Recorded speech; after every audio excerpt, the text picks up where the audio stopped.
we want to thank the 331 Club for this beautiful relationship that we have with them and supporting poetry and music for the last almost 3 years now. It'll be our 3-year anniversary on Wednesday nights after Hurricane Harold as of July. So be sure to take care of Sarah. A round of applause for Jason just to get the night started, so we won't get anywhere without him. And take good care of Sarah. She takes good care of us and you. And we got it here from stage right to left. We got Greg, we got Ram, we got Tony. This is GST. We've been loving their music at Bosso events and elsewhere. But especially, they have a great relationship with Bosso, and we love having them. It's been years. So please give a round of applause for GST.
Could we have a little bit more bass and a little bit more banjo in the monitors?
Hey, we're GST. We appreciate the privilege to play for you tonight.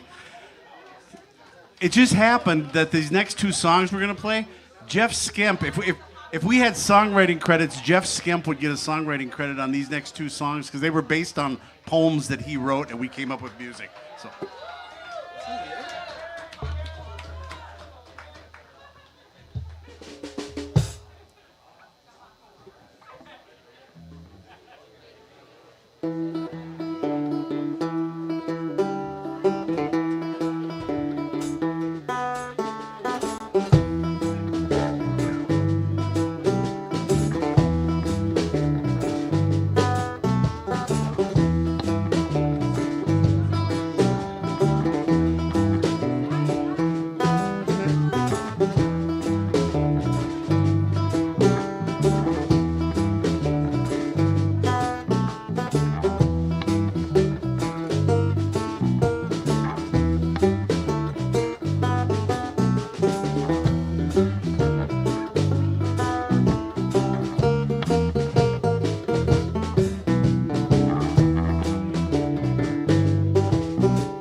All right, we have one more. Thank you for Bosso for having us down tonight, and thanks for giving us the privilege to play our songs for you.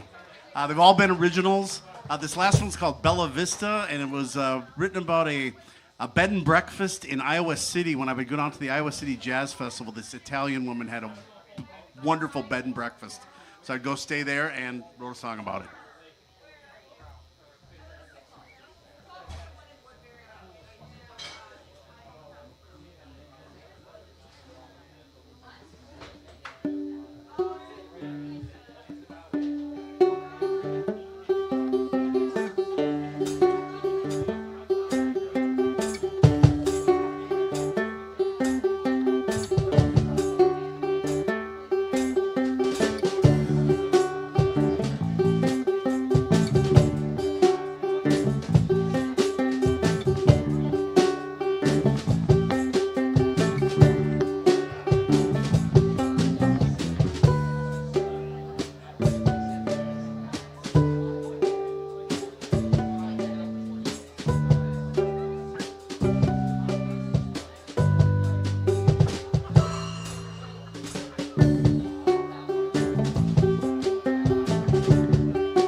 We're so happy to have him back with us for another night at Bosso.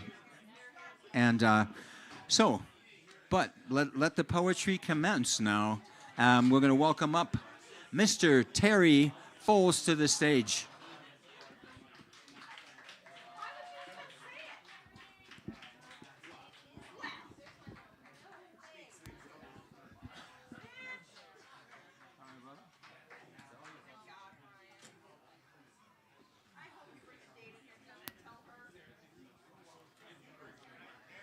Hey, Loren, how you doing?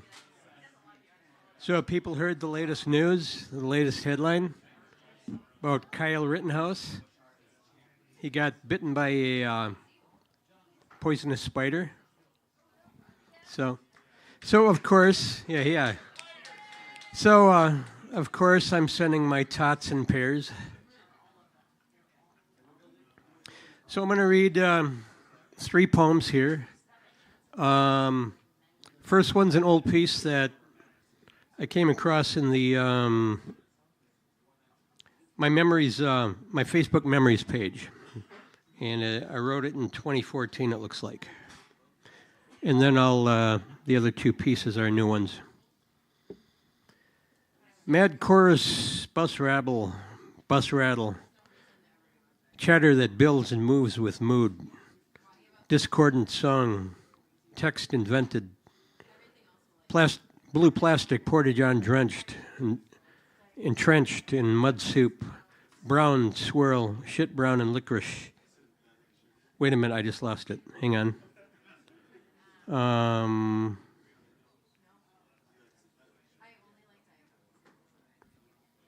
Nagging scrape and itch-weary throat, time up ahead for beer and poetry, hard cider, wine, broken story dream, time's up, sign it all away, dust-clotted brain, shadows weep and dance and wreak holy havoc, sodden days of coffee-stained timesheets, the pond outside is dead with frogs, bloated yellow, angry geese leave their droppings and act like stupid tyrants.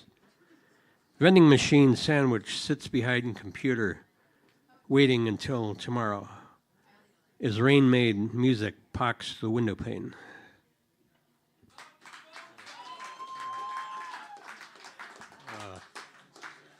So that was written 12 years ago. I don't know if I've gotten better than that or if I've degenerated. I think I've kind of degenerated because these next 2 pieces are written, they're new, meaning 2026, and I don't know. Not real pleased with them. I have a book out, came out 2 years ago, actually. There Is No Moon. I won't be reading anything from that because I'm reading these other things. But I brought a couple copies with me, so they're for sale.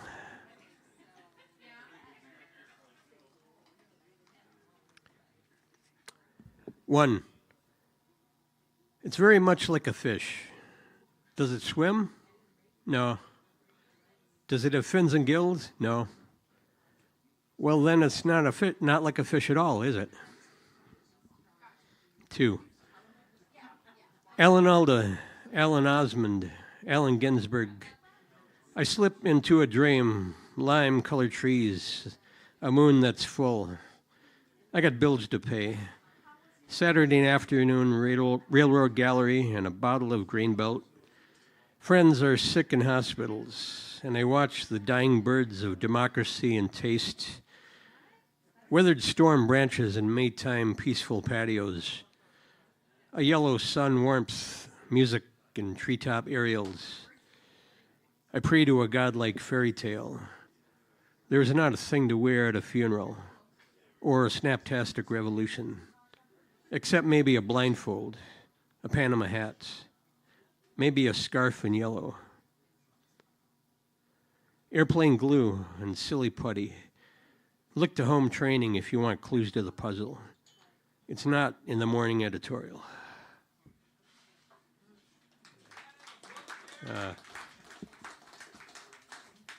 Whatever that means. One last piece. and then the pain will be over. Right? Cold air vent on the bus on a cold already day. So and so, half not worth a mention, but maybe a scribbled page. A wide open yawn and a pulled string muscle in the neck. Maxim print and note squiggle figure in the margin. Vomit on the side. Appetizer no charge. It's almost like a rap sheet. The winter is almost finally dead. Green pustules break open wide. I stop and think. I see something like a prayer. Nothing about life or anything that should concern you. Jewel-encrusted dumpster gallery. Big yellow boards and living room see-through wall. A beer stat the size of God. And just to the right, a Warhol. Your eye is glass magic and sees the lies. Every day in Circus Logic 101.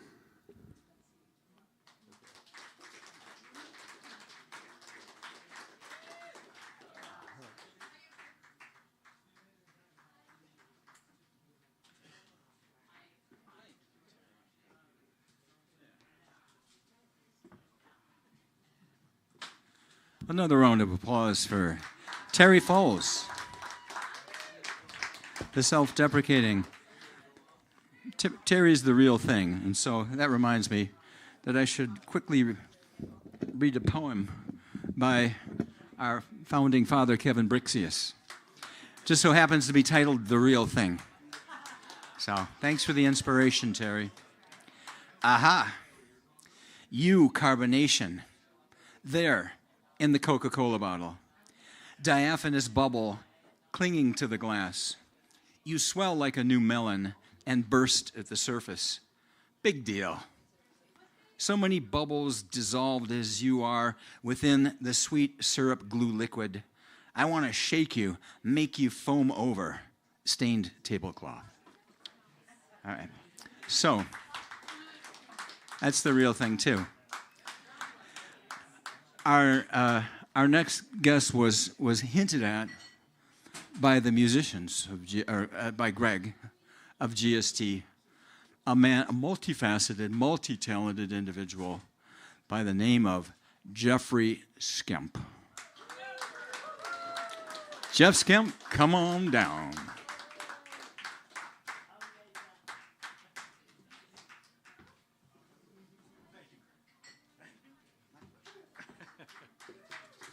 Hey, everybody.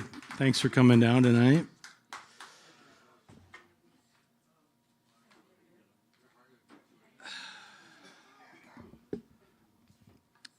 It's one of those nights. I really don't have any idea what to read. So I even thought of just repeating what I did last time. And I was like, I can't do it. I just can't do it. I mean, I kind of wanted to, but then... Anyway, so I thought, I haven't read this piece for a while, and I have some friends who are originally from Ethiopia, and I've gone to visit them and their families there on several occasions, and the capital of Addis Ababa there is amazing. It's like 6 million people, it's in the mountains, and it's this huge urban sprawl of all sorts of streets that crisscross and crazy traffic and animals, and it's a beautiful place. This is about a neighborhood there that's a little suburban. It's in the foothills. It's where my friend Slomowitz family lives. And people walk through the streets and they sell rags, and they'll make this little call. It almost sounds like a bird call. And people come out and buy the rags. And they'll have other things too for sale.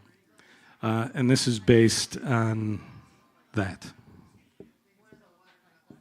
This is called The Rag Salesman at the End of the World. The rag salesman snags a song.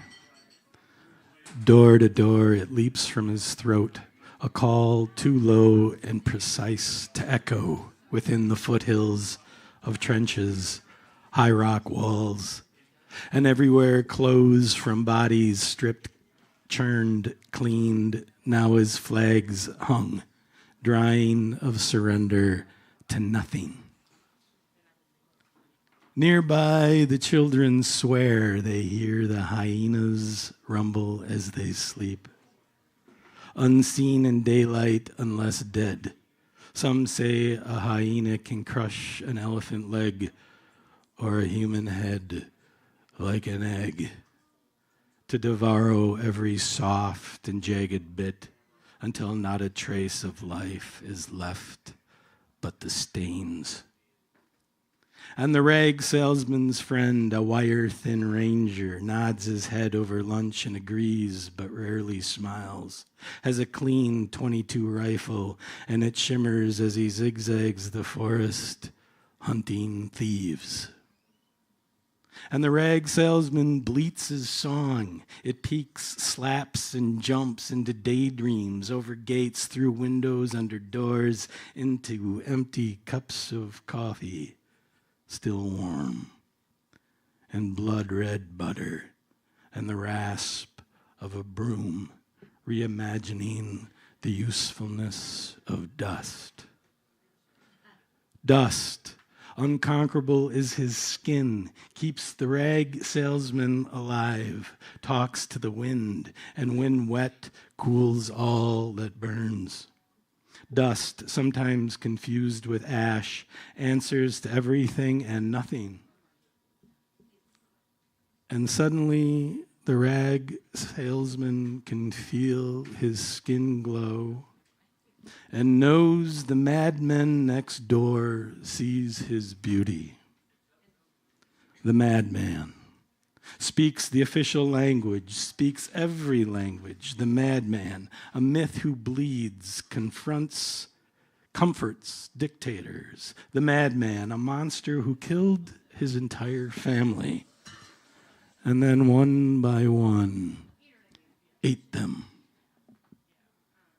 But the madman has been saved by generations of dedicated strangers, by kisses, by the coolness of caves and stone ladders to mountaintops, by a wistful visitor with long hair who was lost, her skin still salty from the Red Sea, by a giant red bird on whose back rode a skinless man, by fierce archangels with long fingers and black eyes full of fire, by death, by smooth, giant-faced stone that moans itself into a bell, floating between now and far away on an island surrounded by the milky yellow blood of the sun, by dusty bare feet and the head of a giant fish, white as a teacup left to rot on a stake in the sun. And the madman, full and fat, sighed contentedly before he died, saved by the intentions with a cold drop of water, saved by the hollow but unbreakable bones of the high desert.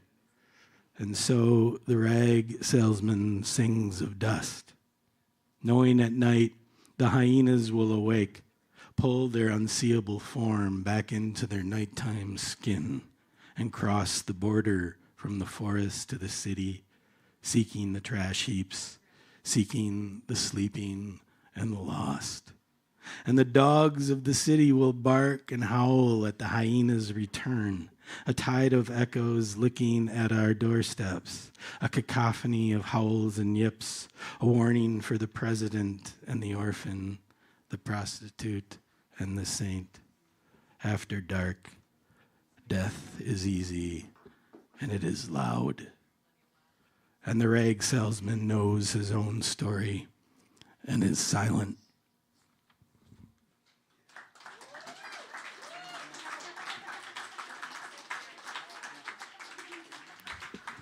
Thank you. This is an older one. It's called The Last Soldier. I always, when there's another war going on of some type, the soldiers always become sort of buried in this thing, like literally and figuratively. And this is written, I forget when, honestly, and in response to what war. But I'm going to read it again. The easy descent, frame by frame, the cataclysmic floor beckoned, warm and cold and fast. The last night we ran helter-skelter into the tall waves of being delightfully loaded, our cave heads full of high tides, our knees useless. Like lightning, you are the last reflection of you, mixed within the rare shine of flattened dirt, just enough to begin stirring up trouble with ancient resolve. Memories of fresh bread and sweet red dust to dilute the endless black smoke. We are learning to fly. Awkward and unstable from above, we follow the oddly fast runner, the escaped bird, the speculators, their red wagon hooked to the flawless silver of a terrified stray bounding through the shallow water. To prevent a crash, we pretend to pretend, but know the others well, those soldiers falling from the static rain. Some falling like you with candy and pistols and used cars. The promise of white hair and brand new trash bags seems pressed flat and patient due to an endless supply. Others fall with magazines and square plastic tubs that protect their lungs and for storing their favorite books. Others dance a faraway dance like a competition, sinews of grass singing silence into bone, some made for TV. Some falling into photos, fastened to a gentle blue with nails or rope or tape, or anything that smells like ash and love. Some soldiers have 4 and 40 mothers, have 1,037 red tool chests, have 5,003 children who can see in the dark, have trees growing from their mouths. And some are trying to teach me to laugh while able. Like only the last soldier can laugh.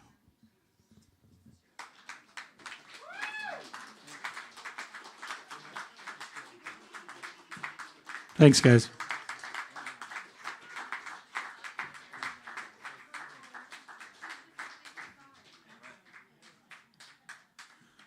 One more round of applause.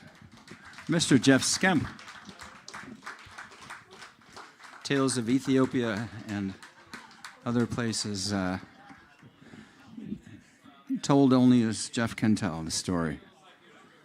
Our featured guest tonight, Grace. Our featured guest, there we go.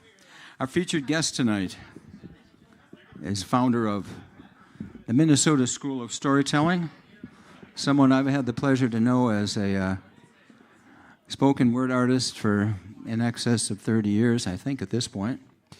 Unlike a lot of us here, this chap has the capacity to actually recite rather than, in addition to reading. He does reading too. But I've almost only ever seen him recite, and I always stand in amazement of that. And so, at any rate, he is constantly reinventing the way we tell stories, and I'm not going to say anything more other than his name, which is Loren Niemi.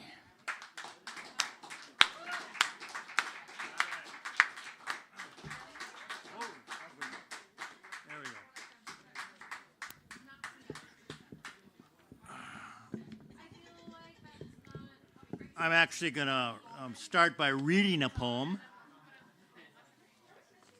Anticipation. A child stands by the dog at the door. ready to leave because life is waiting. A mother says, "You're too young to cross the street," but opens the door for the dog. The girl follows the dog. The dog waits for the girl and goes on until it becomes ritual. In and out, in and out. When the dog is ready to cross the rainbow bridge, the girl leaves. She leans in. She asks, "What is there to hope for?" Every day she remembers the smell of dog, the feel of wet fur when he returned home. At 13, the girl wonders what a difference it made if she was on this block or the next. Why did her mother say that? At 17, she goes to college in a far country. She gets a job as a dog walker. Everything she needs to learn from that moment on is measured by the distance to the park and back again.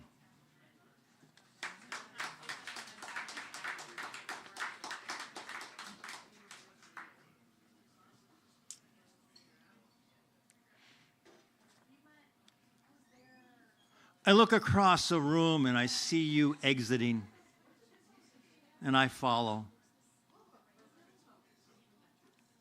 Out for a cigarette. I'm not really even a smoker, but there is something social about cigarettes. The ritual of standing there, of offering one to another. The ritual of lighting up. And as she stood there, she leaned in slightly, waiting for the match. I had the match. I lit her cigarette. I lit my own. We didn't really talk. We just sort of smoked in silence. But it was enough. And I knew what the future would be. That first day we went out once. The second day 3 times. And with every cigarette, there was a little bit more, until finally I knew there would be a kiss. Perhaps not today, perhaps not here, but when she said, "Why don't you meet me at the new French bar?" I said, "Of course, why not?" And at the new French bar, as we stood there at the, she with her martini and me with mine. Someone in that crowd would jostle us. Someone would bring us closer together. Somewhere along, our lips would meet. If not at the bar, perhaps when one of us stepped into the hallway to go to the bathroom. One of us coming out the door, the other trying to go in, or maybe not trying to go in, maybe just sitting and waiting. And there in the hallway, we would have a kiss. And there in the hallway, we could see the future. The future was as easy as walking to the car, lingering by the door. It was inevitable. Isn't it always inevitable? She would come to my place. She had to come to my place because there was a husband at hers. And even though, yeah, I know, we're going there. And even though we knew our passion was driving bad decisions, those decisions would be made over and over again. And to break the cycle, I moved to Chicago. But she followed. This is where it gets interesting. This is where it gets difficult. This is where it gets to be the exact moment where everything in the world collapses. For we were sitting in the bistro on some street on the north side of Chicago, having a lovely meal, and she began to weep. She began to weep and got up and went to the bathroom. And as soon as she did, the waiter came over. The waiter said, "Is something wrong with the food?" And I said, "No, nothing is wrong with the food." He says, "Is there something wrong?" And I said, we were talking about infertility. We were talking about $80,000 that she spent for no result. And the enormity of it when I said without thinking, was it your issue or his? When she came back, she was still weeping. When she came back, the waiter came over and he brought with him a container. I said, "What is this?" He says, "It's a dessert. It's our specialty. Perhaps she will feel better later." And so I paid the bill, and the two of us went to a hotel to do what we did. You know, it was that moment of realization.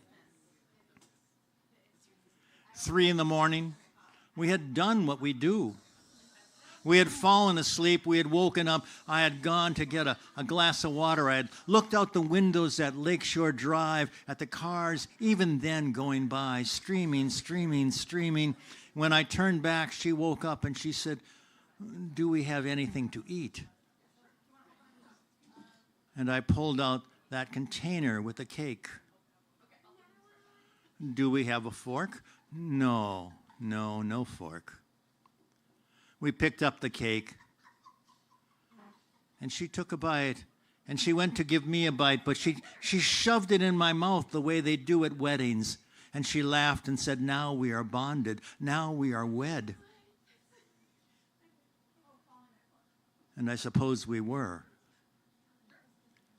But later, after the divorce, later, after the 3 years of back and forth from Minneapolis to Chicago and Chicago to Minneapolis, after 3 years of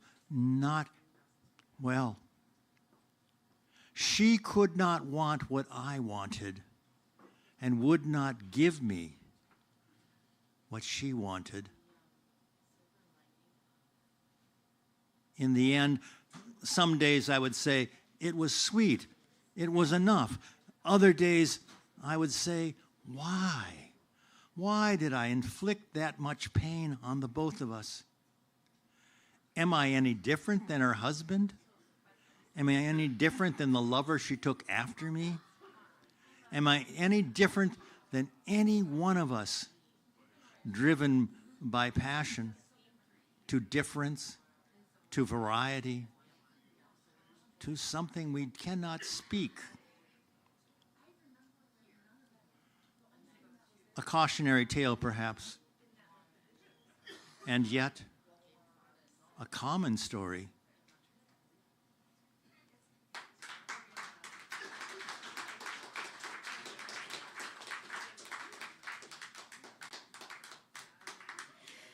One more.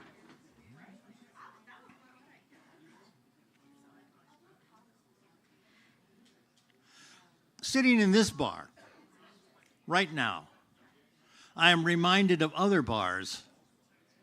I could go through a list.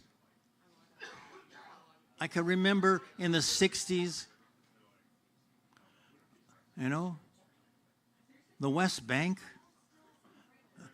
They did that film on the West Bank Sound.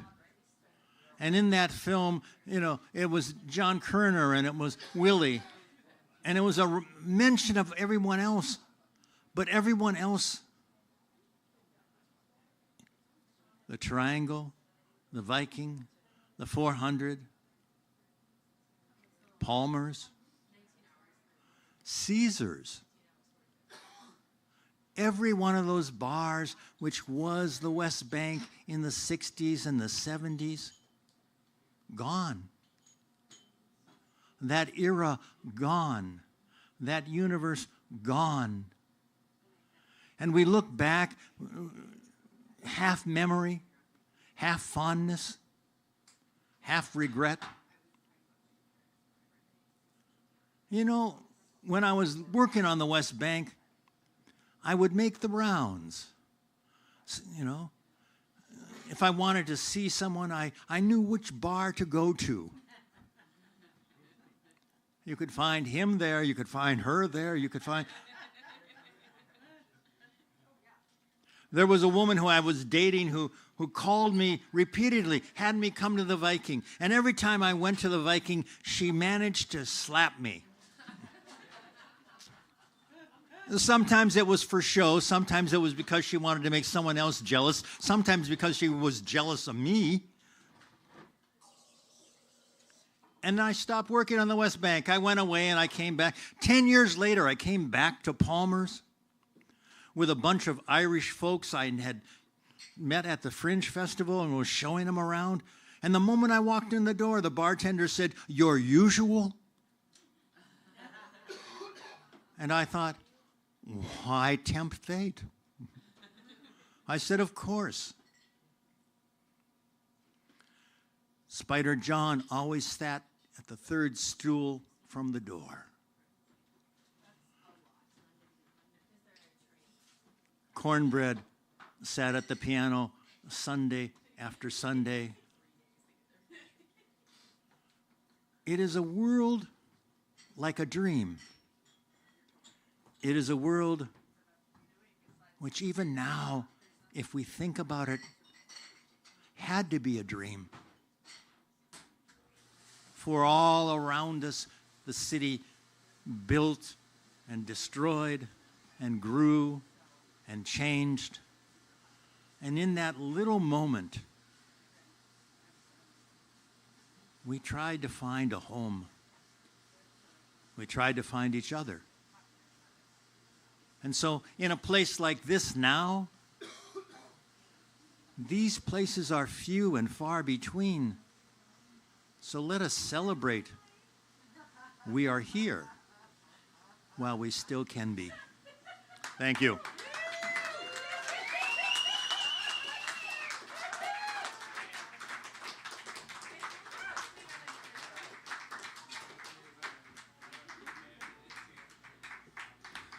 Another round of applause for Loren Niemi.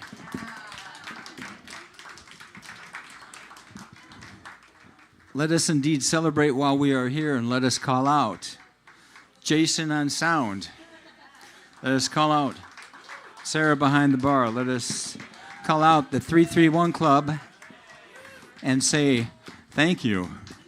Northeast Minneapolis has become something of a haven for West Bank people, and in fact earlier tonight it was Hurricane Harold here, KFAI radio, and so Northeast has picked up some of that slack that got left behind in the wake of the general dissolution of the West Bank. And Cedar Cultural Center is still there.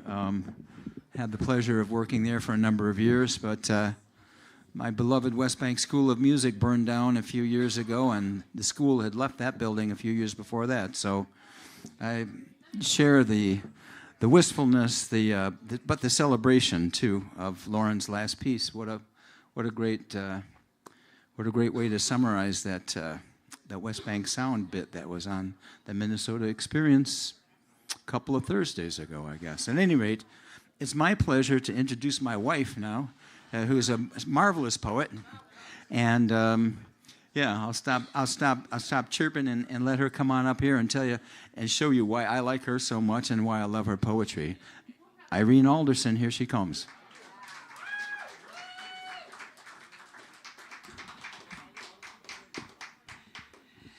You know, I could listen to Loren Niemi all night, but now you're going to have to listen to me. So.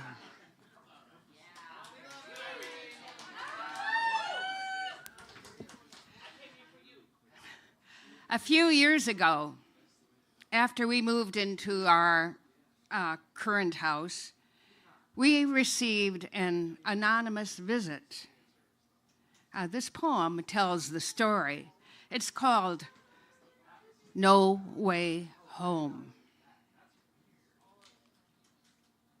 We look out our living room window at the frail, white-haired woman who sits on passenger side of the sedan that just pulled up. There the car waits. For many minutes, she gazes at our house, built 60 years ago, but so new to us, boxes gape. She sees us staring back, I'm certain, but I feel glued to my spot. It must be her, the woman who lived here for half a century. It was her son who sold us the place after, we're told, his mother's mind went wandering. Despite her dementia, she has memories. We feel their ripples in the space between us. Diapers and tantrums, bikes and baseball bats, boys who bloodied each other, slept like angels.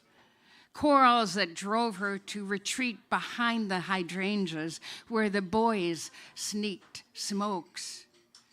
Tangled Christmas lights, Easter egg hunts in snow, fourth firecrackers that made the dog howl. High school, car keys always missing. After the boys left for college, quiet at last. Sunset evenings on the porch, cocktails, cardinal serenades, and browsing deer.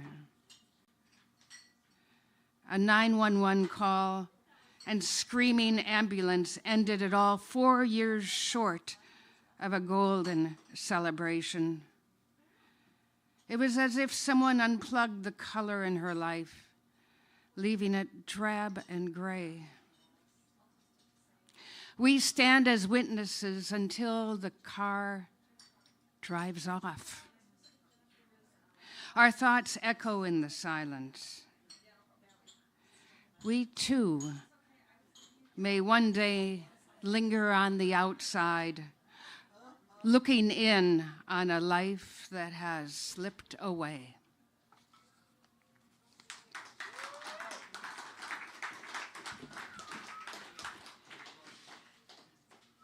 Recently, I babysat my great-nephew so his mom, my niece, could actually do some work outside in the yard. I wrote about this experience in the poem. The poem is called Through a Window, which happens to be the theme for both poems. Through a window. Explosion of trucks, blocks, plastic tide pool creatures upended from a pail, cacophony of babbling toys. 14-month-old Trevor picks up a round peg, tries to jam it into a square hole, cascades board books from the shelf, crawls, zooms across the floor, climbs baby gate, clutches bars, a leg thrust here, an arm there, fingers the lock. I pick Trevor up, settle on the couch and hold him. Together we plumb the quiet until he spots his mom through the windows. She's outside weeding the garden. We move to the light and I lift him so he can watch.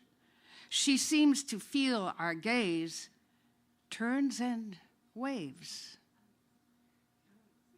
He raises a chubby hand. I move it back and forth. He smiles. Mom is no longer so far away. Wave after wave pass between us like frisbees.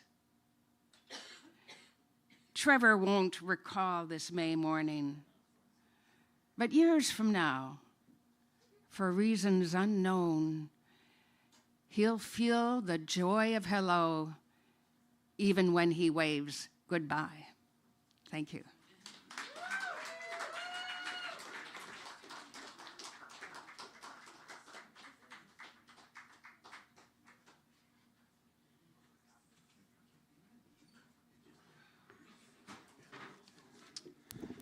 Irene Alderson.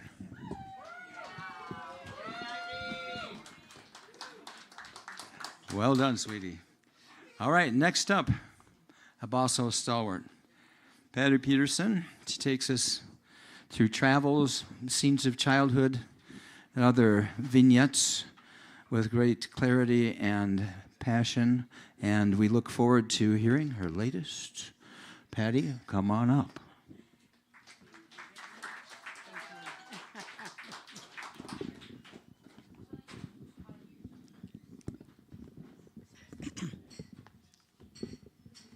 Thank you, Dave. Thank you, Irene. Thank you, Bosso. Great to see everybody. I sat in Mrs. O'Shaughnessy's fourth grade classroom with a plastic ring in my mouth.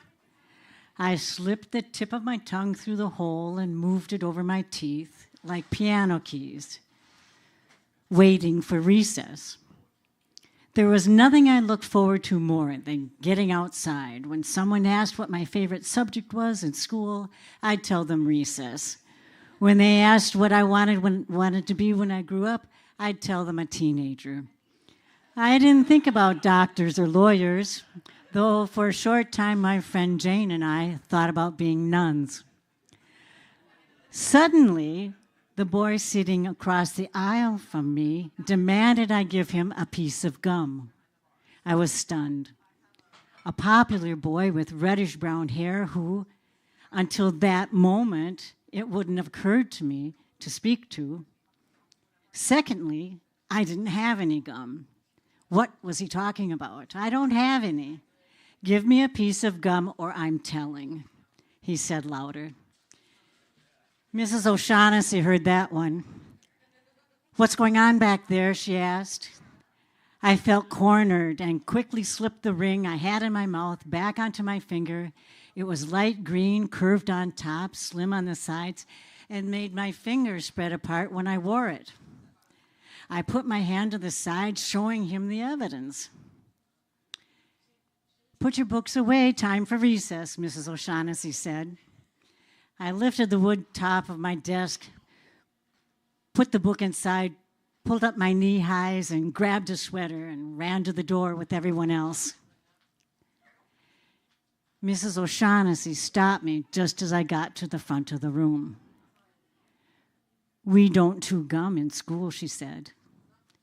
That boy told on me. I felt a sting of betrayal. I was afraid if I said a word, it would sound like I was talking back, and I loved Mrs. O'Shaughnessy. She was the first lay teacher I had at St. Francis. She was kind and nicer than the nuns. I was afraid of the nuns, who were strict, never smiled, and had God on their side. Whereas Mrs. O'Shaughnessy talked, laughed, read books after recess, books like Old Yeller and Beezus and Ramona. I was a slow reader, and I struggled with words I didn't know, and by the time I reached the end of the sentence, I couldn't remember what the beginning was. It was a long, hard process for me. It was worse when the nuns called on me to read a paragraph out loud. I could hear myself jerking forward with words I knew and stumbling over the ones I didn't. It made my face hot, throat dry, and I just wanted it to be over. When Mrs. O'Shaughnessy read, her voice flowed effortless, fast and slow, up and down, taking on different characters. You have to stay, she was telling me, and write on the blackboard, I will not chew gum in class 20 times. I couldn't bear to look up. I could only look at her shoes. She had on caramel-colored pumps with gold stitching that matched her outfit. I looked at my own black laced-up shoes. Did you hear me? Yes, I acknowledged with a growing sickness I couldn't explain. By then, all the kids had left. Well, maybe nobody would notice. I will not, I began printing on the blackboard, standing on my tiptoes to make room for 20 sentences. I wrote each letter slow and neat and every line as straight as I could, as if neatness counted for something. Chew gum. I could hear my classmates laughing and playing outside. I will not. Again and again, sentence after sentence. Soon I didn't have to be on my tiptoes anymore. Standing in front of the blackboard, I looked at the rows of desks sun shining through the big windows. I forgot how awful my stomach felt and imagined what it must be like to be a teacher. I erased a couple of letters with the hard-pressed cotton eraser and reprinted them, then stepped back and admired my work. I was just about done, and having served my time, felt relieved. Suddenly, the door flew open, and all the kids came running in, cheeks red and fresh air clinging to their uniforms. Mrs. O'Shaughnessy walked in behind them and looked at the blackboard. "So, how's our little writer?" she asked, making my stomach flare up and heart sink all over again. "Pretty well," I heard myself say. "You can sit down now." I did. Mrs. O'Shaughnessy rolled a chair to her desk, sat down, and pulled out a book as if nothing had happened. "Rigsby," she began, Chapter 7. Thank you.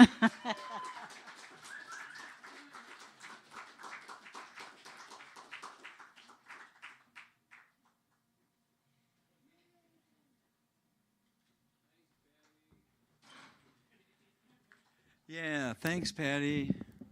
Another round of applause, please. Come on. All right. Well, from Bears, Grandmother's Finnish Folktales, here comes Lynette Rainey Grantel.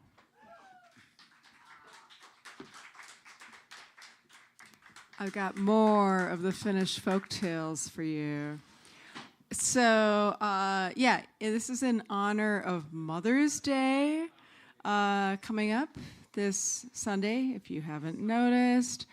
If you've got a living mother, better pay attention. So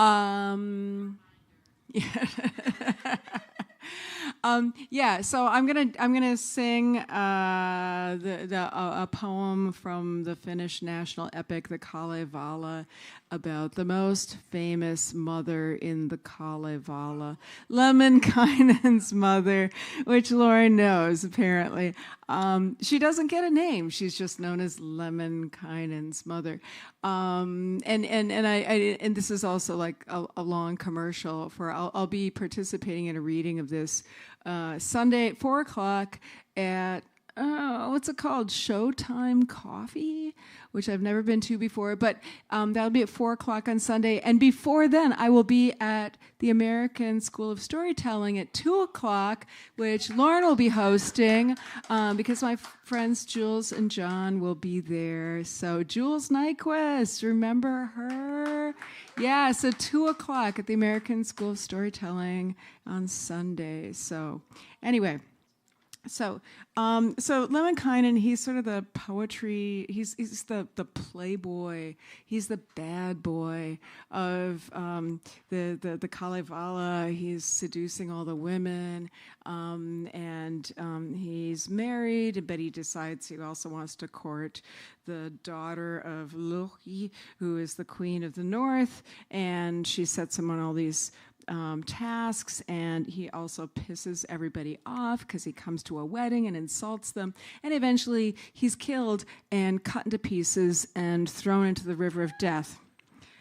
But his mother's concerned because she hasn't heard from him for a while, but they have this secret signal, maybe not so secret, that if there's something wrong with him, his hairbrush that he left behind on the wall will start bleeding. Guess what? It starts bleeding. So she's looking for him, and so she's searching for him. She's in the river of Tuonela with this copper rake, magical copper rake that's been forged for her. Then she waded ever deeper down in Manala's abysses, raked it once more along the river, raked again across the river, and obliquely through the water, and at length upon the third tame, up she drew the lifeless carcass with the mighty rake of iron. Well, sometimes it's copper, sometimes it's iron, sometimes it's gold, sometimes sometimes it's silver. Oh, that's just the way these things work.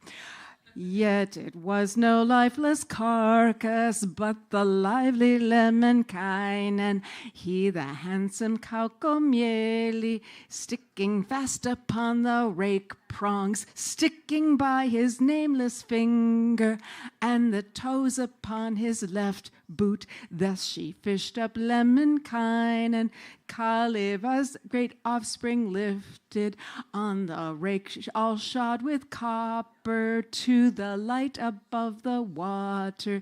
Yet were many fragments wanting, half his head, a hand was wanting, many other little fragments, and his very life was wanting.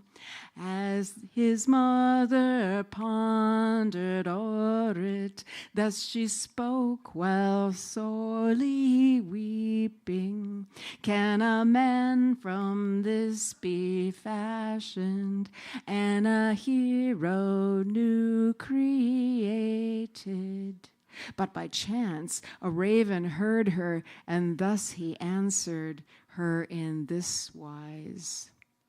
No man can from this be fashioned, not what you have discovered.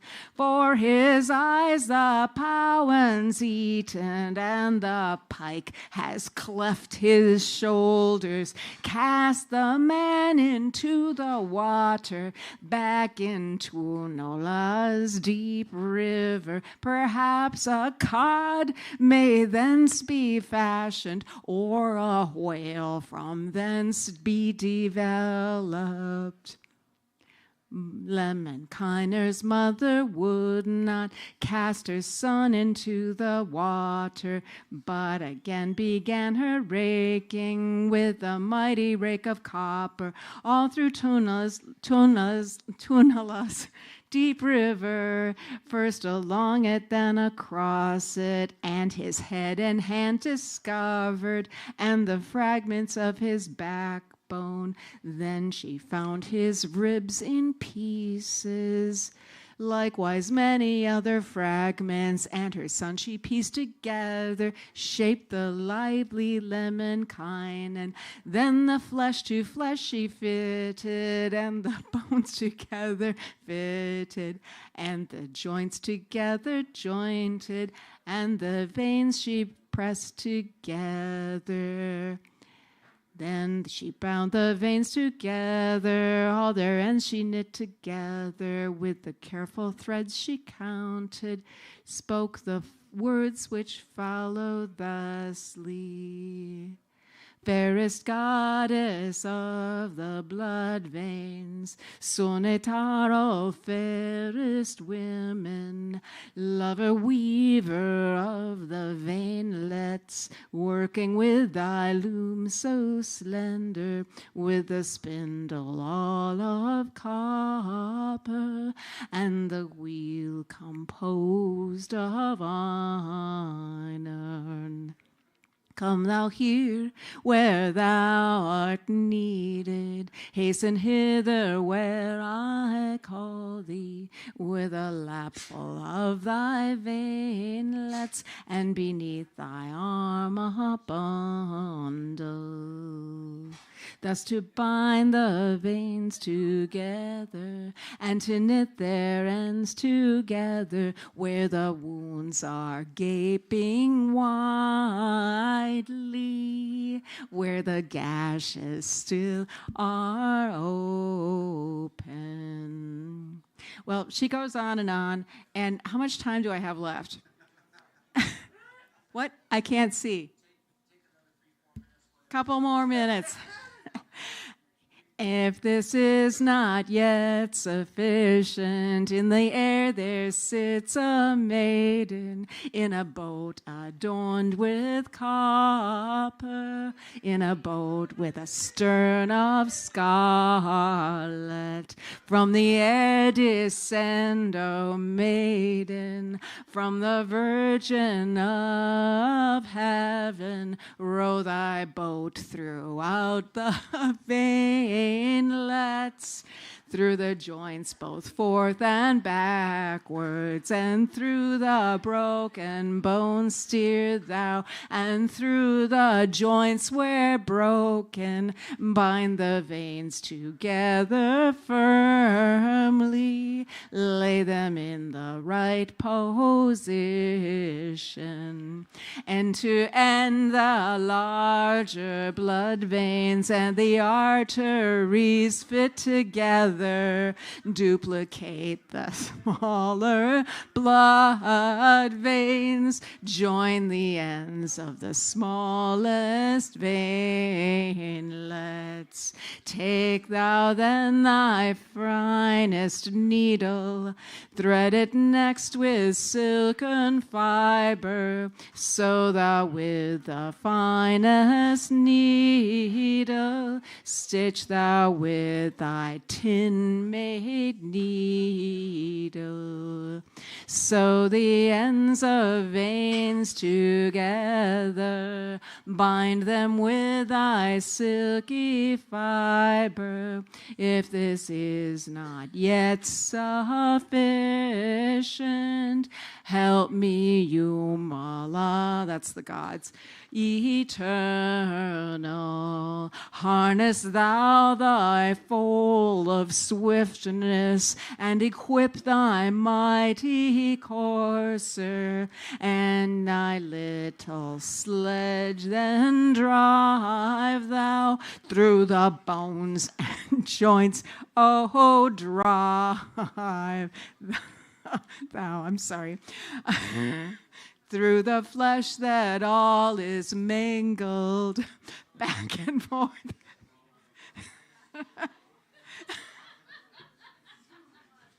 Throughout the veinlets in the flesh, the bone then fasten ends of veins that together. Well, I'm just going to stop it there and let you know, this is not enough. Eventually, she does sew him back together, but he's still not alive, and she has to send the bee out to get its ointment, and the bee has to go farther and farther and farther through 7 worlds. And finally, when the bee comes back and she applies the ointment, her son comes back. And then he's like, oh, he's so surprised. He's alive again. And then she says, well, who did this to you? And he explains, it's the guy with the wet hat. And and she says, well, how did that happen? He says, no, I have to go on this quest, to win this other maiden, And she said, I have to shoot the swan of Tuonela, which is like death's place. And then the mother starts scolding him. She says, what? Leave that bird alone. Stay here with your mother. End of story. Thank you.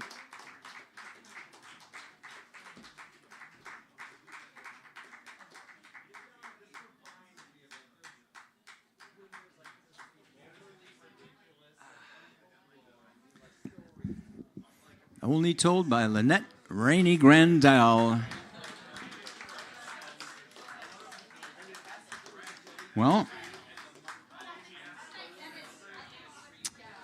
next we're going to invite up our brother Lynn Gray, who brings the rhythm and the beat to Bosso with his words and his artistic, visually artistic, expressive inner child, and actually he's got some really great lyrics for songs that we hope to be doing together before too long. And here comes Lynn. All right.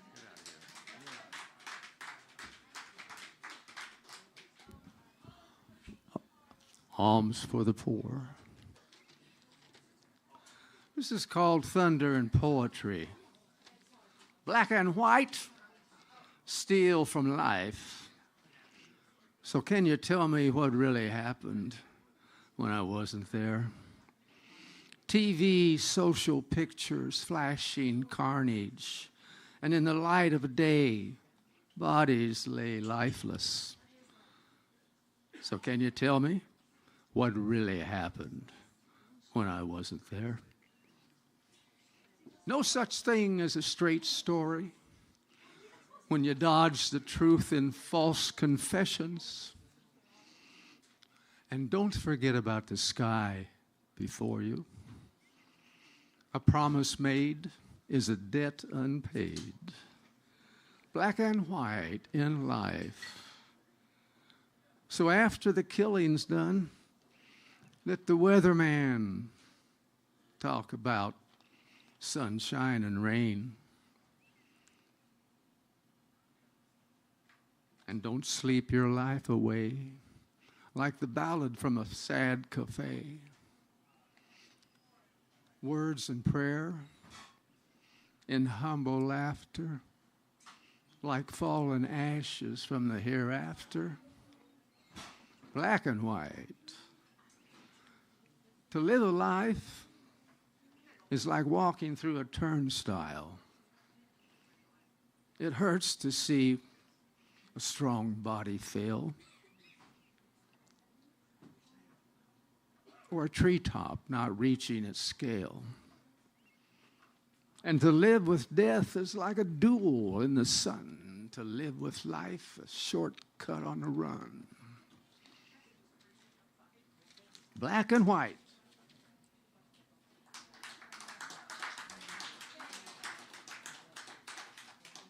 Toss a coin and watch it flare. I'm still going to finish it up. You can call it red or blue, heads or tail, you say, but both sides like tar and feathers, black and white. Oil in the water, kill the otter, but it's free to read the labels on the products by the seaside. Too bad plastic don't last. Black and white. Daily. You make the bed in the early mornings. Smooth out the wrinkles for a new beginning. Blankets and the pillows in place. Let the remake of sleep recover like a newborn baby wrapped in grace. Black and white, steal from life.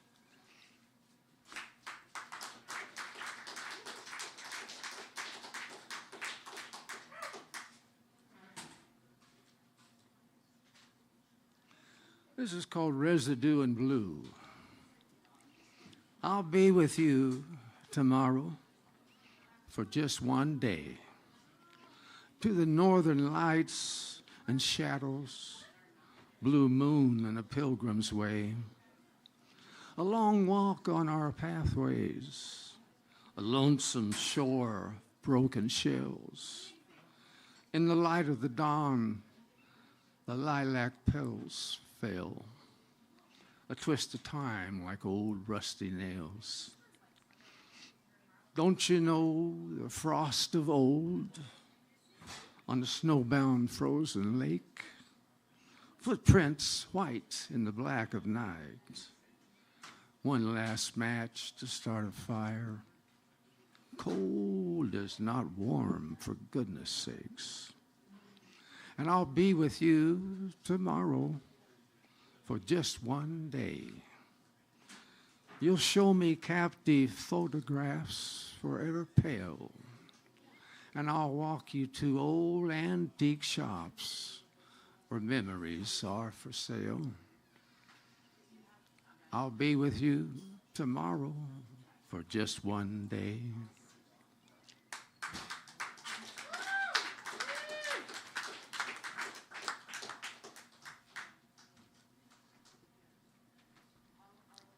It's called City Country. I'd walk a mile for a camel. Is that how you spell relief? The ad is a weapon. You can be sure if it's Westinghouse. Oh, to be a product of the brand. Progress is our most important product. Well, so how do you find relief after all that? Take a walk on a dry, dusty road along the field of agave plants. Don't take no water. Stay thirsty. Don't wear no hat. Let your hair be exposed. Don't take no money. Let your pockets be empty. And don't take no cell phone. No use to be talking to someone that's not there.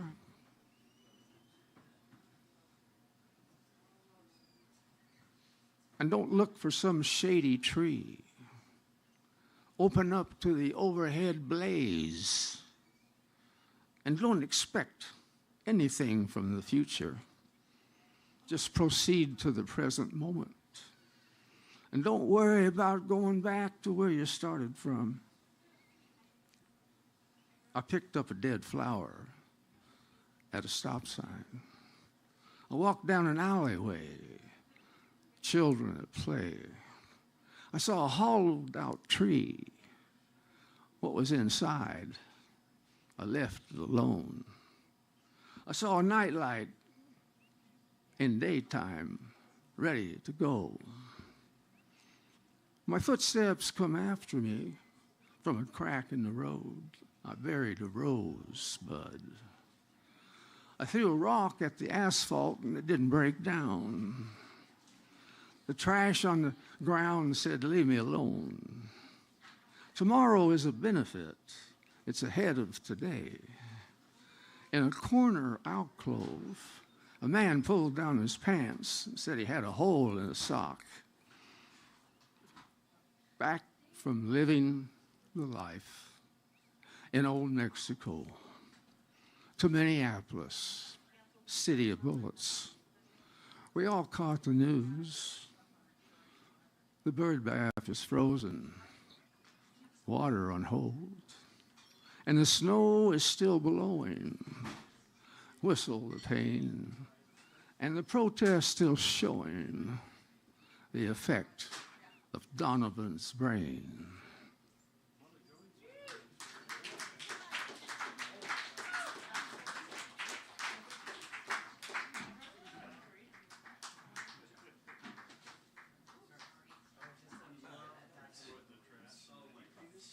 Mr. Lynn Gray.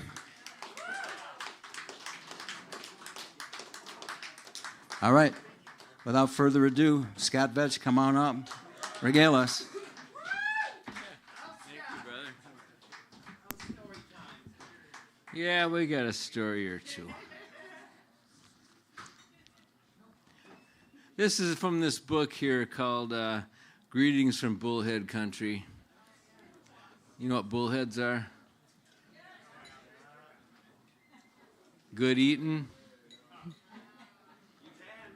Tastes like chicken? Okay. This one's called Our Neck of the Woods. Grandma said a real man walked outside to spit, but a true gentleman removed the dishes from the sink before he peed in it. It's a good way to live. We live in a nepotistic time. This is called nepotism. Back when Dad was looking for a 55-gallon drum to tune his outboard in, it sure was handy having Aunt Irene shacked up with Max Gorney, the junk man.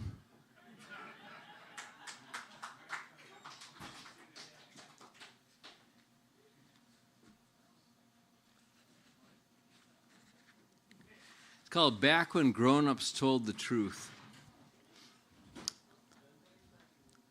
One Saturday, Dad and Grandpa took me fishing on Lake George.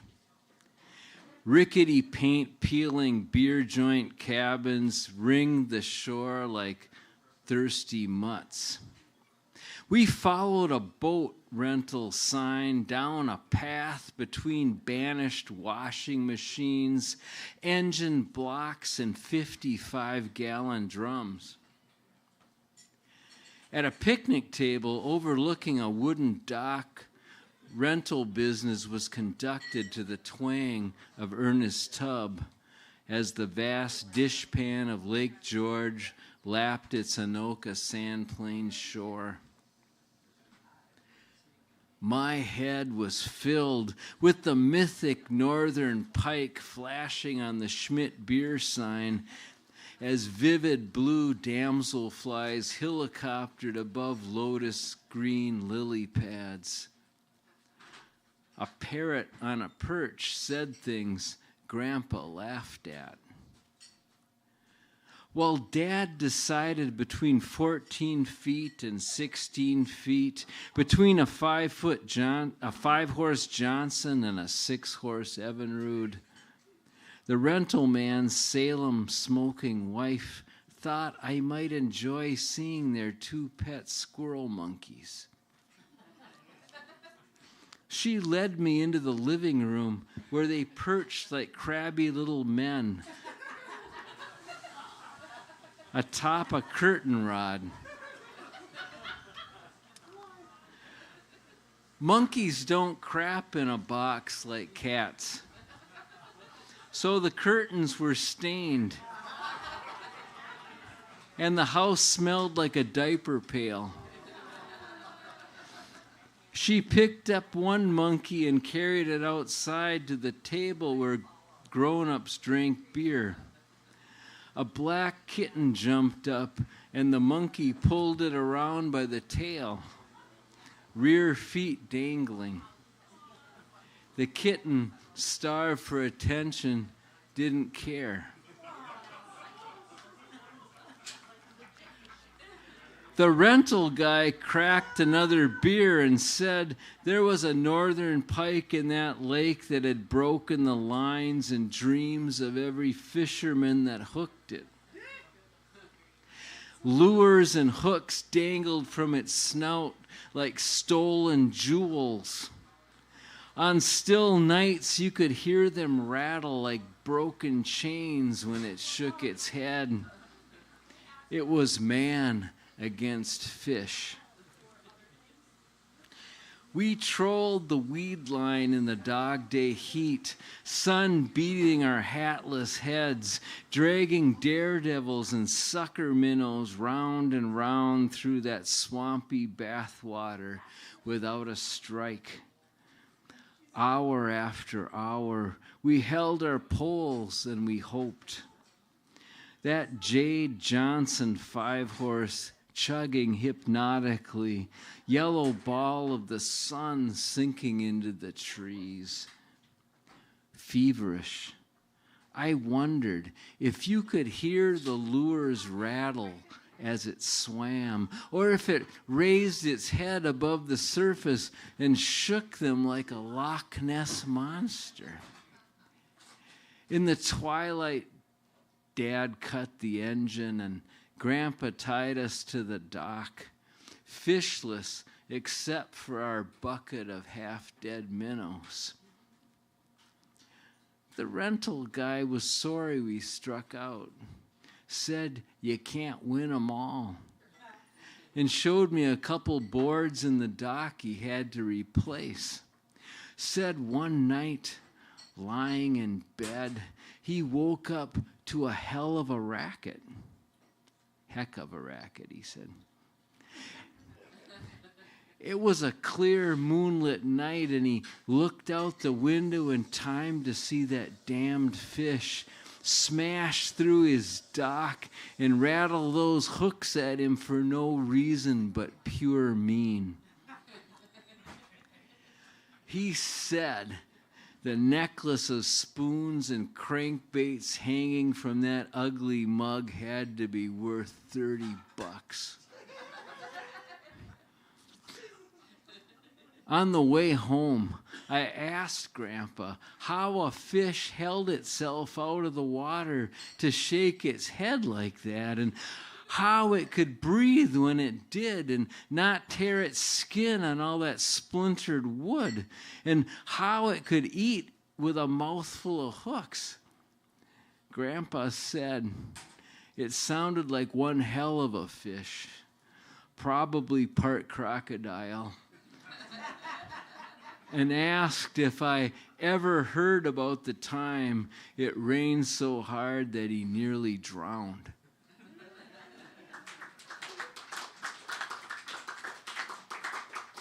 Thanks.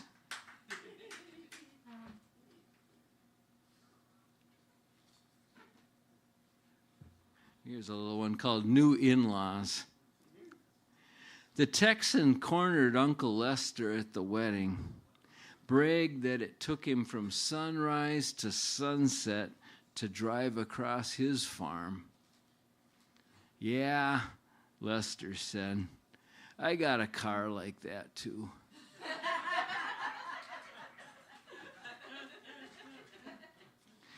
I got one more. Religious teachings. During 7th grade confirmation class, our minister described heaven and the rewards of devotion. Imagine, he said, a corporate boardroom, God sitting at the big desk in the center. Around him, desks are arranged in crescents stretching to eternity. God places the pious and devout within sight of his desk. The less ardent persist in a sea of office furniture, dispatching memos in paradise. Only those dappled by his radiance would know what they missed. I remember asking how, if Cain and Abel were the firstborn children of the first people in creation, how Cain could run off and get married after he'd axed his brother. The pastor said, there were people on earth not created in God's image. This derailed the simplicity of the whole creation deal. So I figured Adam and Eve were the first Cro-Magnons, and Cain must have run off to live in lust with a tribe of Neanderthals. But before I was further instructed, even before the city could tear down Block E and disperse prostitution throughout the neighborhoods, our pastor was arrested, soliciting sex from an undercover policewoman on Hennepin Avenue. He asserted it was a crusade of mercy.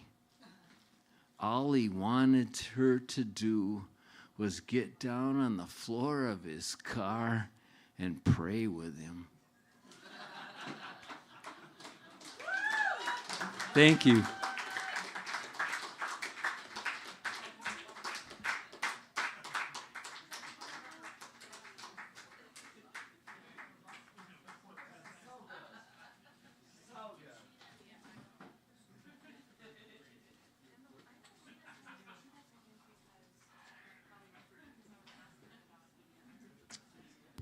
Mr. Scott Vetch.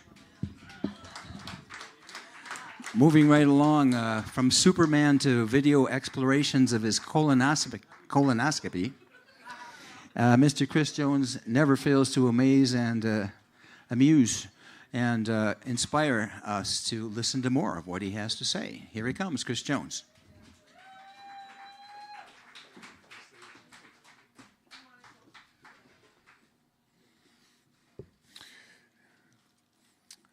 All right, our little dog Sparkle Cow just died. So if you knew Sparkle Cow, you already love Sparkle Cow, and if you didn't know her, come ask Andrew or me, and we'll show you some pictures. So this one's for Cow. We are strong people. We're tearing apart cars in the junkyard, finding the weak points. First, we break the windows, or we try. Crowbar, Halligan, maybe a pipe wrench for spice. We swing at well-engineered windows, and we fail. Tools bounce back at us without leaving a scratch to reward our effort. It's not until we strike in just the right spot, a lower corner, that the whole structure fails, shatters into sharp ruin, a cutting storm. We are strong people, but at home, our little dog, Sparkle Cow, is caught in a race none of us wants to see won or even finished. Collapsed trachea or enlarged heart competing to see what will take her away from us. This tiny dog that brings her own soundtrack into the room with her fawn coat and Persian slippers. It's the breath that wins. Our communal sweetheart dies in Pharaoh's arms. Andrea asked Cow weeks ago, when we knew the end was coming, where she wanted us to bury her. Sweet Cow laid down in a sunny piece of garden, a lower corner between the carrots and the rhubarb, a warm spot where the sun peeks over the garage all day. When she dies, we wrap her in white linen and lay her down with flowers and farewells. The sun strokes the dirt as we pet Cow's small body, paying close attention as we crumble fistfuls of soil into our little cow's grave. This small patch of earth she chose out of all possible patches to lie in. It is exactly the right spot, and we shatter.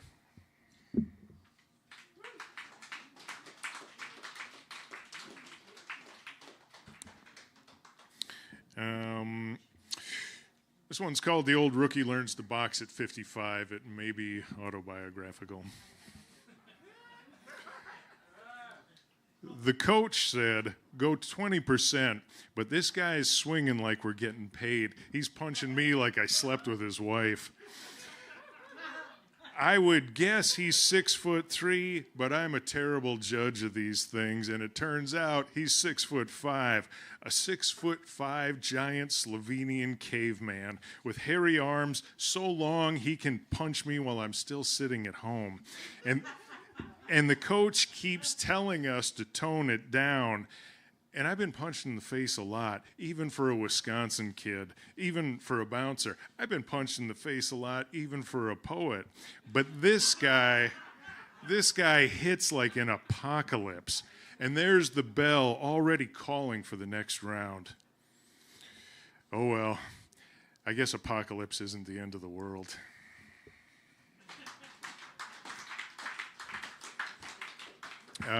This is a short one.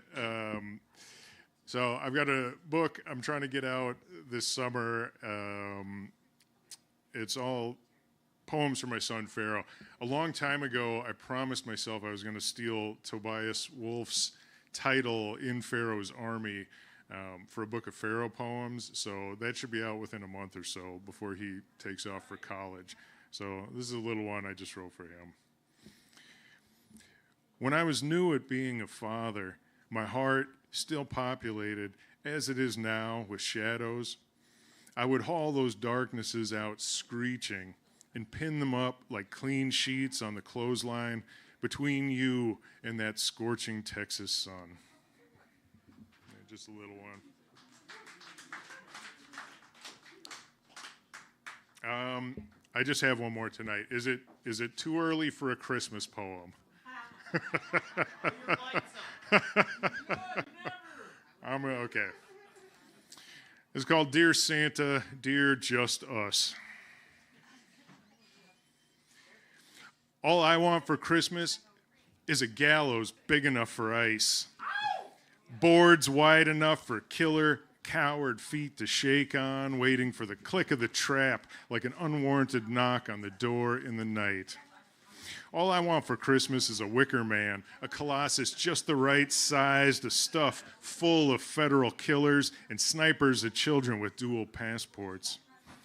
For Christmas, all I want is a one-way ticket to Nuremberg for Bovino and Miller and Trump and Netanyahu and their armies of coward thugs masked with bandanas and bed sheets and unjust authority. I'd take a one-way ticket for Nuremberg to come here with Spandau Prison along for the ride, gates held open to swallow up the poison marching, sneering in our streets and our world. All I want for Christmas is a bullhorn call for action. 50,000 in the street, 100,000 at the Capitol, millions across the country and the planet. Because I don't need to get to the end of the poem where they come for me and nobody's left before I start to care. I cared from the first line. Wherever they live, brown, queer, leftist, Palestinian, they're my neighbors wherever they are. And the stormtroopers can keep their fucking hands off. And all I want for Christmas, dear Santa, dear Justice, is a gallows big enough for ice, and that is not too much to ask. All right. Thank you, comrades.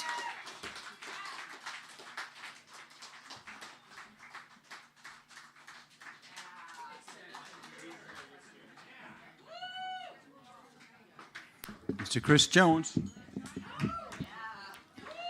Give it up for Chris one more time.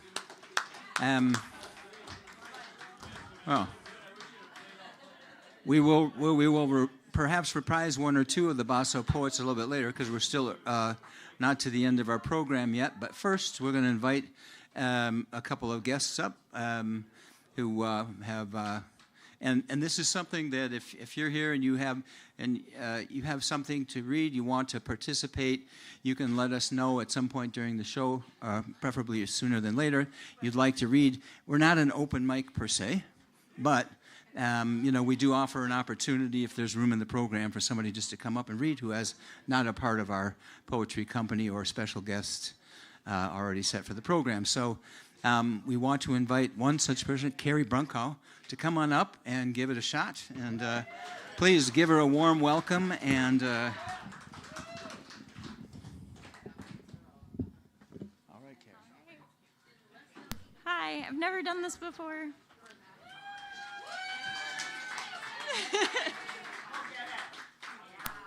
Okay, this one is New Friends. I wrote you a poem in my head while I was in the liminal space between sleep and re-entering the world. I will find a pen and paper to write it down, but that liminal space is so delicious, especially when filled with the poetic words of you, of how you try. Trying today is the stuff of heroes, trudging through rising tides with tired bones drowning, in both the heartbreak and necessity of the loudness of the bullhorns trying to reach the cemented over hearts of the others. All the while your heart has been bleeding, from the barbs of all the same reasons it would be so easy to cement to, but you don't. You let it bleed. You trudge, you try, you love. You remind those with bleeding hearts around you that to bleed is to live. Don't cement. And as the chemical agents that we choose to put in our bloodstream to stave off the nightmares of the chemical agents forced down our throats, our eyes, our skin swim through us, you reach for my skin with the words of understanding and camaraderie, and I submit to my fate. Thank you. All right, I get one more. Okay. This one is Scorpion Moon, because we just had one.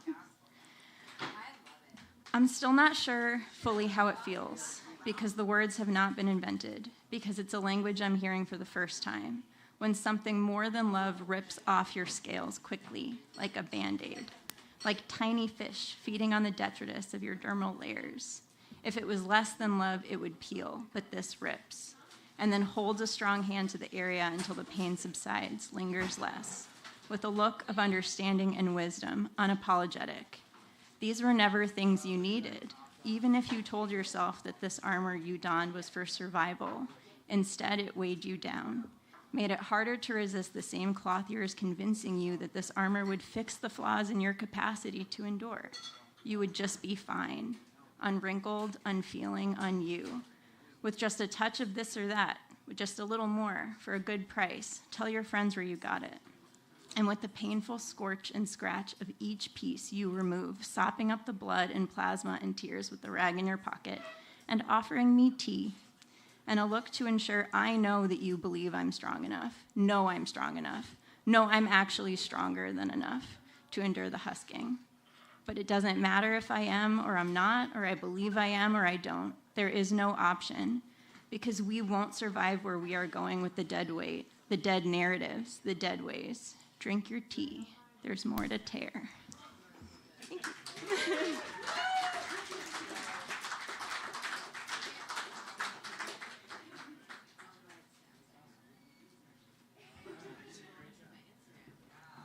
All right, let's give a little more encouragement to Carrie, huh?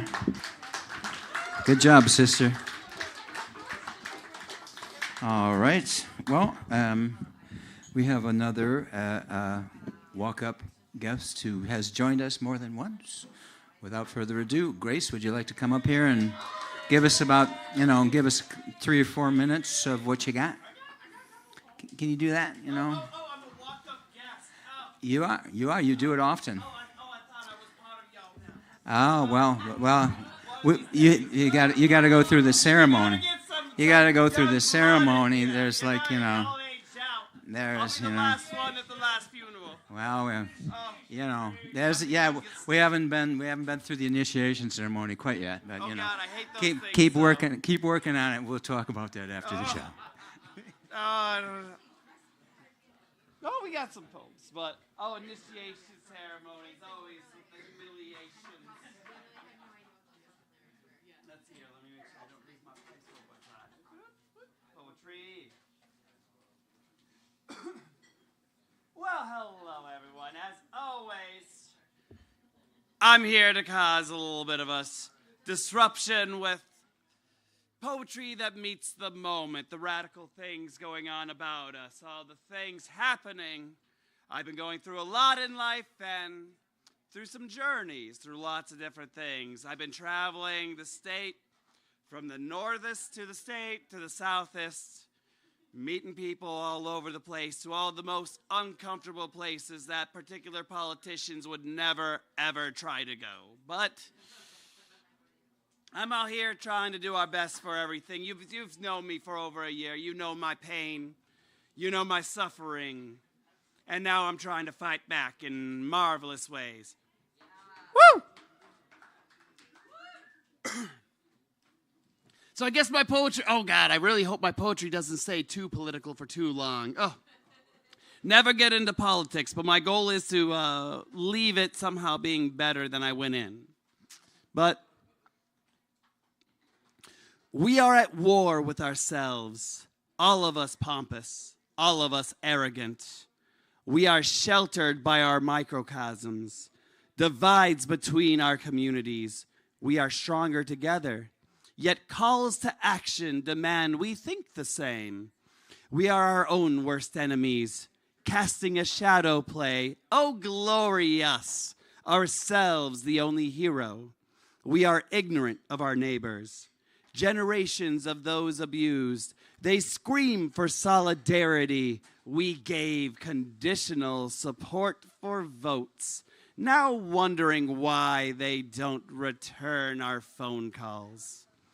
I have spoken with elders who plan for 7 generations, bearing pain 7 generations deep.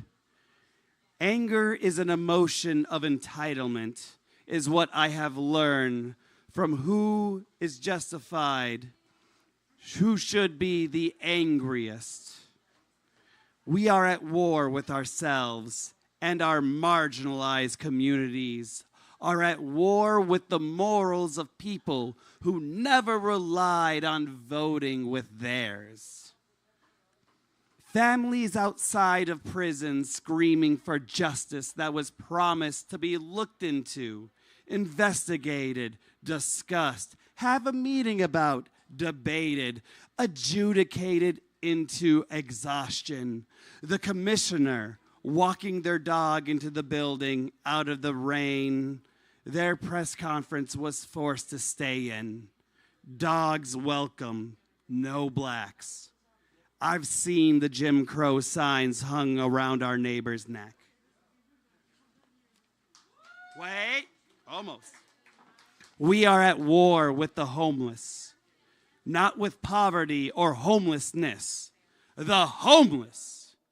It's easier to push people to the fringes as a bulldozer obliterates the only belongings and survival trappings. The mayor smiles for every overdose of a person torn from the last community they would know and love, disconnected from their only lifelines in a city at war with them. We are at war with the faggots. They keep asking for a little bit of humanity, and that little bit is always too much. And so the trans fags are pushed, punished, not as an example, no, but as a result of convenience of both sides. Hardly worth fighting for when the status quo demands the call to action. Vote only blue, but only the correct shade of blue. Donor dollar blue, I think they call it. We are at war with color wheels, unable to understand complementary pairs from the opposite sides. Could save us all from fast fashion politics, backroom deals, and legislators too afraid to have a voice of their own. Bipartisanship is taking turns kicking minorities in their ribs. We are at war with everyone, with clear exception the establishment figures, who shame us all into being afraid to speak with our voice. Why are we at war with love?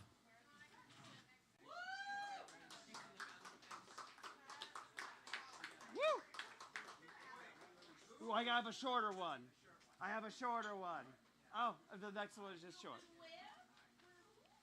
It's just that long. Okay. Woo!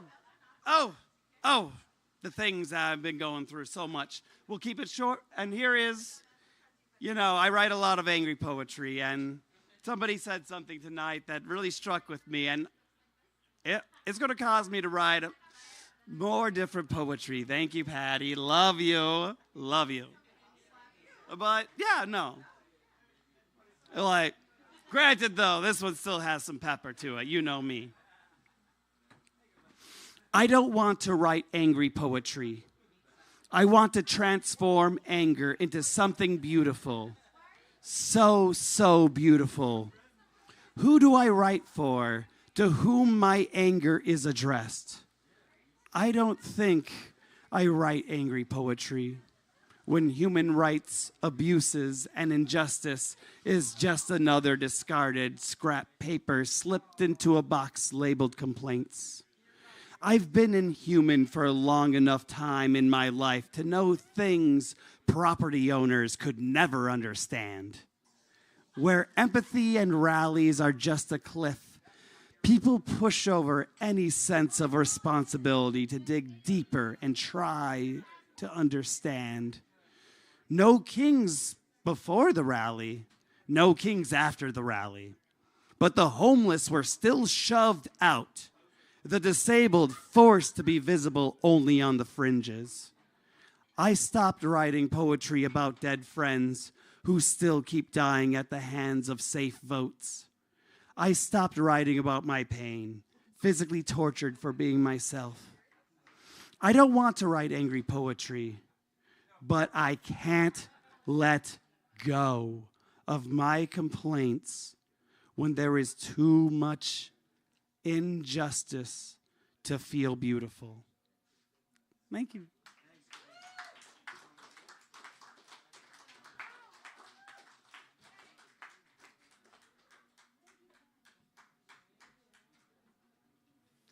Once more for Grace.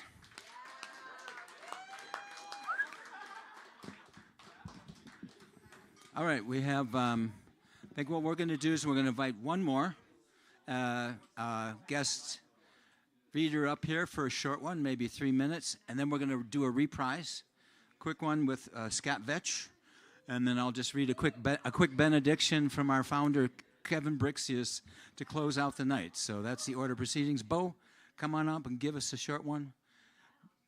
Put it together for Bo.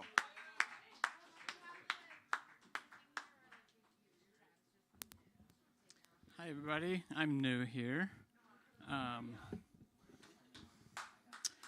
This is something I wrote a couple months ago.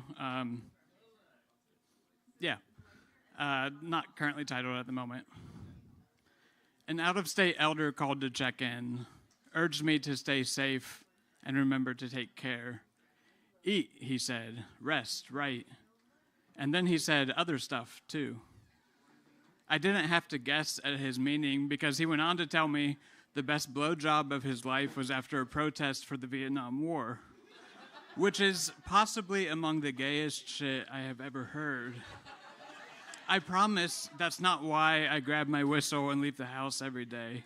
I mean, Signal is not a dating app, despite someone on there suggesting a new chat for single leftists. Still, I'd be lying if I said my friend's words don't occasionally creep back into mind as I walk the block or stand watch with neighbors. The other day, I met a man who tilted his head just so to rub his neck, and the sun glittered through his beard, and I thought, oh, yes, please. His alias online involves fruit of some sort. Peaches, maybe, or cherry, something or other, I forget. Of course, there is work to do, more important things to consider than juicy tangerines or arched bananas or the tingly fuzz of kiwi or how a plum nestles so softly in the warmth of your hand. I'll stop before I get carried away, but if you ever read this, Mr. Hot Fruit, don't forget about me. Maybe we'll find each other when the streets are clear and the ice has thawed and all of our neighbors are home safe. What a time that will be.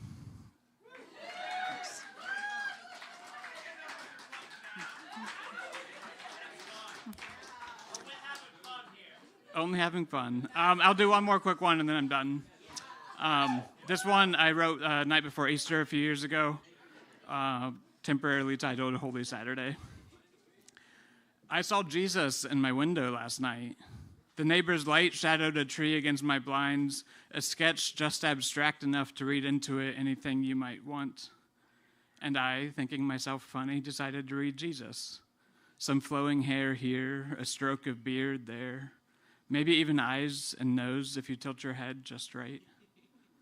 But then it wasn't funny, it wasn't abstract. I was no longer reading nothing from nothing, an image so clear that for a breath or two, I let myself believe. I could sell tickets, I thought, make of my bedroom a holy site, wander the streets inviting people to come see Jesus.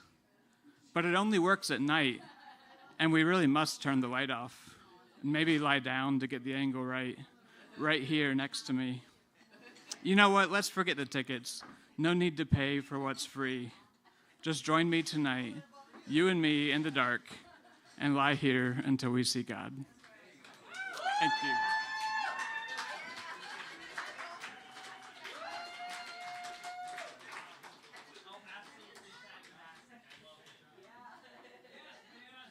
That is Bo. Well done. I think we're going to invite Mr. Scott Vetch up just to do a quick one here as a reprise, because he was very expeditious in his last trip to the microphone. And I've been less expeditious in the past. Okay, well, this is and I learned a new word, expeditious, and you know marijuana used to be illegal, if you guys don't. So it was a big deal. It was kind of a, and it may be illegal again, but right now, but for now, but this is before that time. This is called My Mother's Stint as Outlaw.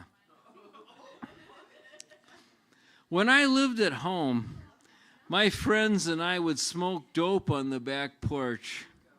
tap the ash from our fried bowls against the concrete into Mom's hollyhocks. Exotic plants sprouted and grew among the flowers. We pruned and cultivated them into the shrine of our religion. My mother was enamored with the handsome stranger squatting in her flower bed. When we told her what it was, she couldn't believe a plant so stately could be as evil as the government made it out to be. And she granted them asylum.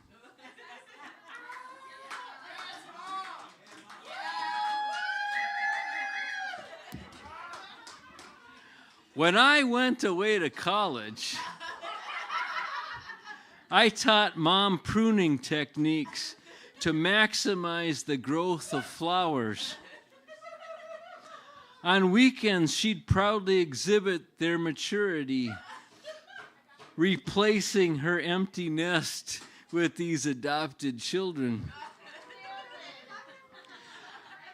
When the chill hit in late September, I came home, pulled it out, and hung it to dry in a shed. I was surprised she didn't protest outright cultivation for use, but as a grower, harvest seemed natural, and though declining a taste, was gratified to hear it was a superior product. And even more, that a Ziploc of buds carried back to school on Sunday nights translated into currency at a high rate of exchange. It was then her farmer's soul was activated. It bought my groceries and paid my rent, a better cash crop than soybeans. So the next growing season, she tended the crop without question, wanted to do a part in putting her boy through college.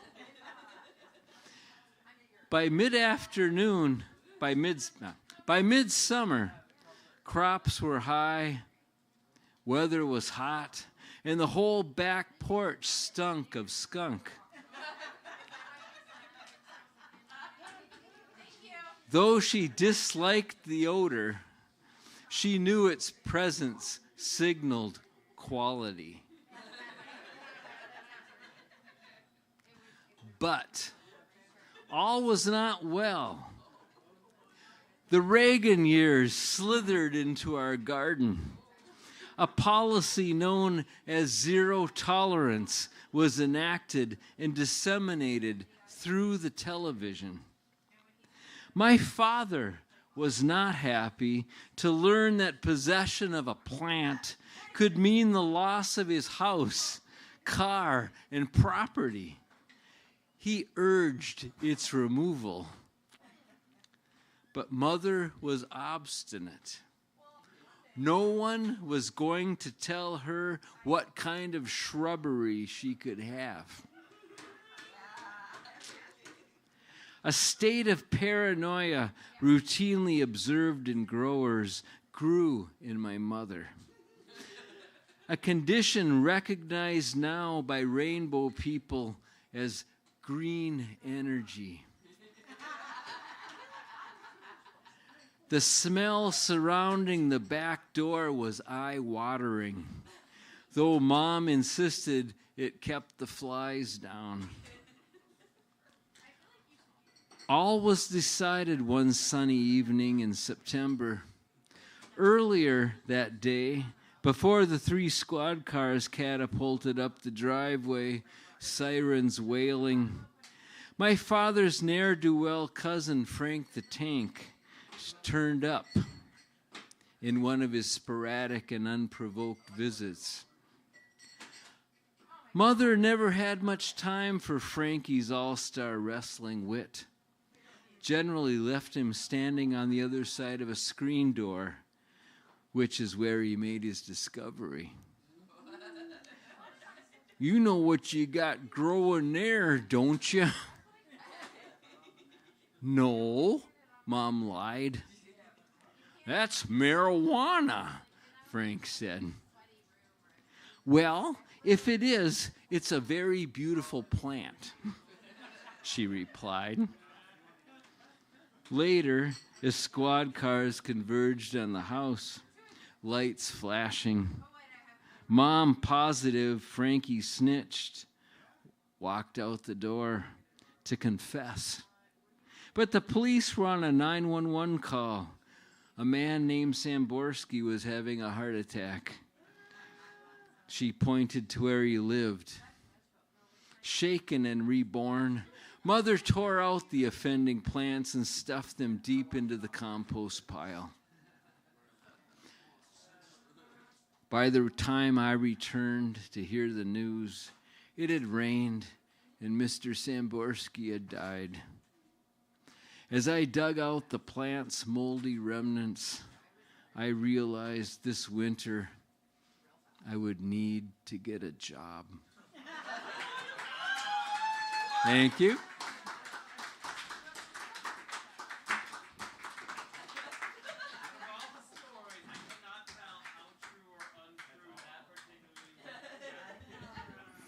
All right, thank you, Mr. Scott Vetch, for that repeat performance. I'm going to let our founder, Mr. Kevin Brixius, have the final word, and in the spirit of some political commentary from earlier tonight, we will imagine for a moment that we're talking about somebody wearing a MAGA hat right now. I see you there, dumbbell. Great weight on the platform. Inside the frayed circus tent. Each day the strong man lifts you up, and then the strong man puts you down. Don't you see, dumbbell, that the strong man is only using you? Or are you so enamored of his leopard skin suit, cinched at the waist, and the cartoonish wave of his Pompidou hairdo?